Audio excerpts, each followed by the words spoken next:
Bonjour, je voudrais vous faire un sujet aujourd'hui sur le professeur Joyeux parce que j'avoue mon trouble par rapport à la situation puisque j'en étais resté à ce que je savais du professeur Joyeux, qui était un cancérologue, qui est toujours un cancérologue, il est à la retraite, connu, qui a eu des prix, qui a dû travailler avec le CNRS, donc c'est une pointure, donc c'est quelqu'un qui a aussi enseigné. Et en fait, ce qui se passe, c'est que je vous fais cette vidéo pour vraiment se demander ce qui s'est passé, parce qu'il y a quelque temps, j'ai été troublé d'entendre que le professeur Joyeux avait participé à des essais cliniques qui avaient été, alors on va dire, non pas punis, mais qui avaient été mis en doute par la justice. Et j'aimerais bien savoir ce qui s'est passé, parce que jusque-là, j'avais une grande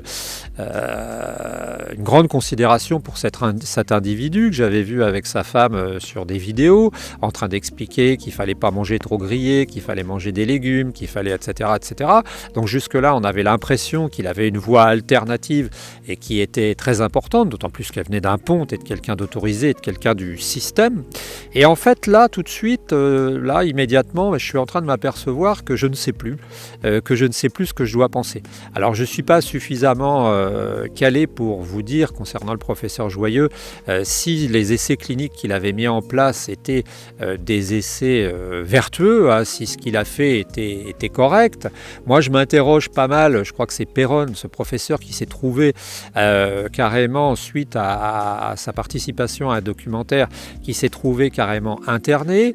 Alors moi, ce que je voudrais dire, c'est que ma manière de voir les choses, j'ai changé mon fusil d'épaule par rapport à la médecine, parce que j'ai des membres de ma famille qui y ont participé, qui sont rentrés dans ce corps médical. Et en fait, je me suis aperçu que l'idée que j'avais des médecins était totalement fausse. Avant, j'avais l'idée que c'était des gens qui passaient un concours certes difficile, mais que c'était des gens qui ne visaient que le tiroir-caisse. Et je me suis aperçu que dans cette profession, d'une part, il n'y a pas que des gens qui visent le tiroir-caisse. Beaucoup de gens qui sont en hôpital public sont des gens qui sont là parce qu'ils ont des convictions. Et puis aussi, et ce n'est pas les seuls, et puis aussi, ce qui se passe, c'est que finalement, quand on y réfléchit, ces gens-là, c'est la crème de la crème quand même. Quand on voit le concours du PACES à une époque, parce que je ne sais pas ce qu'il a donné l'année dernière, quand on voit le niveau académique qu'on demande, on demande vraiment des gens d'une intelligence, d'une capacité de mémoire phénoménale. Il y en a qui perdent des dioptries tellement ils travaillent pendant leur concours. Il y a la documentation, rien que pour apprendre dans l'année, c'est l'équivalent de 70 kilos de papier, et ils écrivent pas en grosses lignes.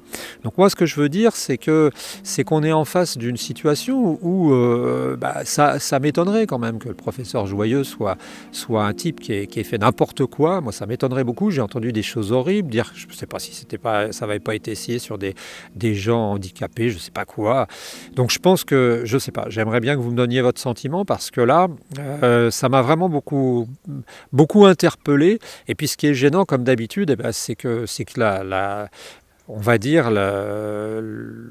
l'honneur d'un homme peut être sali, un homme qui a passé toute sa vie à travailler, à améliorer les choses, et je trouve que c'est malheureux. C'est malheureux, c'est pas comme certains gros pontes, ça peut arriver aussi à exister, qui se font mousser et qui prennent beaucoup d'argent. Ce gars-là m'avait l'air vraiment honnête. Donc si vous avez des remarques à donner, à apporter, je suis preneur et je les relayerai dans le cadre de la chaîne. Je vous souhaite une bonne journée, on se retrouve très bientôt.